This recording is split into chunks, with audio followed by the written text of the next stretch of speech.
This is World Sleep Day. So we should know the importance of sleep in our lives.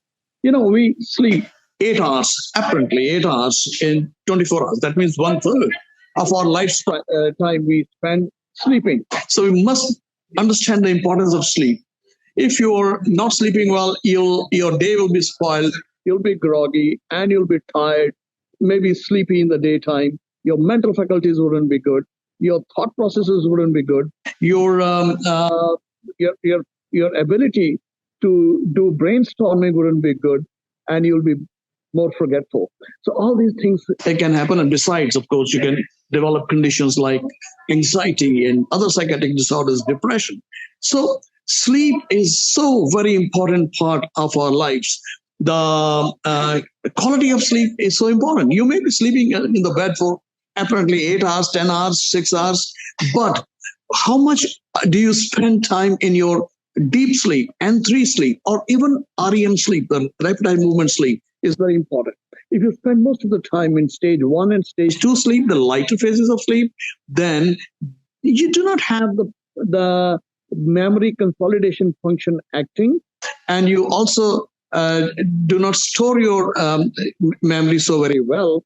And there are so many other things that happen with that. And you will feel that and immunity, of course, immunity levels go down if you do not get enough of deep sleep and 3 sleep. So it's not just the length of sleep, but the quality, the depth of sleep that's so very important.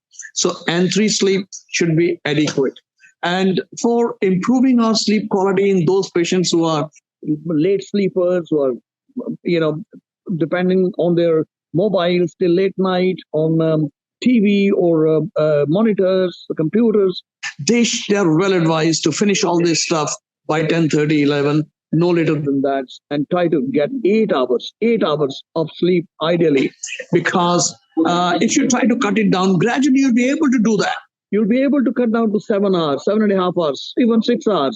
But the effects are so slow, you will not realize that it is harming your body in some way or the other. So to have a good quality of sleep, make sure you're not overeating at night. You keep a gap of 2 hours between your dinner and your sleep time. And as I said, the blue lights, all the 3 blue lights, you should be avoiding that for half an hour prior to your sleep time. And don't eat too heavy at night. And then if you do not get proper sleep, then just make sure that your mind is not working. If your mind is working, your thinking process is on, and you're planning for the next day or what happened in the day, or a lot of things are going through your mind, or you're anxious. That is not the time to do in the bed. Once you have switched off the light, you're in the bed, then make sure you just do not think about those things. If you have so many things troubling your mind, then make a diary, write those things in that, spend half an hour in the daytime on that, because that will help improve your sleep quality a lot. Make sure your room temperature is okay, and you do not change your sleep time too much. Half an hour is okay. It's not that today you're sleeping at 2 o'clock, next day you're trying to sleep at 11 o'clock. So you'll have difficulty in falling asleep. Sleep cycle should not be disturbed far too much, just like our eating habits. Eating time should not be disturbed too much. So that's very important. So those people who are having, frequent travel, they have jet lag issues. Those people who have shift workers issues, and they have to sleep in the day and stay awake at night. They have their different issues, but then they are also well advised to maintain one sleep time. Even if they're sleeping in the daytime, it should be apparently, the same time always, and try to make the environment as close to the nighttime as possible. So these are some of the very essential parts of our having a better sleep quality.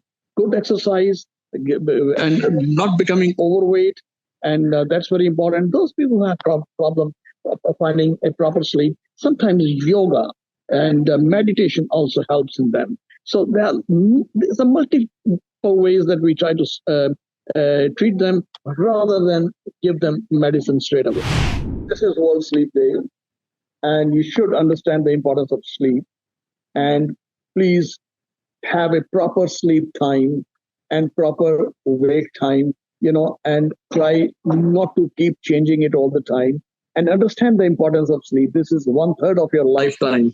If you do not get a proper sleep, which is a memory consolidation, which also gives you a restful stance to your body, your muscles, to your brain, then you will have the effects in the daytime, not only in the form of fatigue, but also in the form of a lot of other diseases that it leads to, including immunity issues. So be careful, spend good night sleeping, and just make sure that you do sleep hygiene precautions, which we keep advocating. Just follow them. Thank you.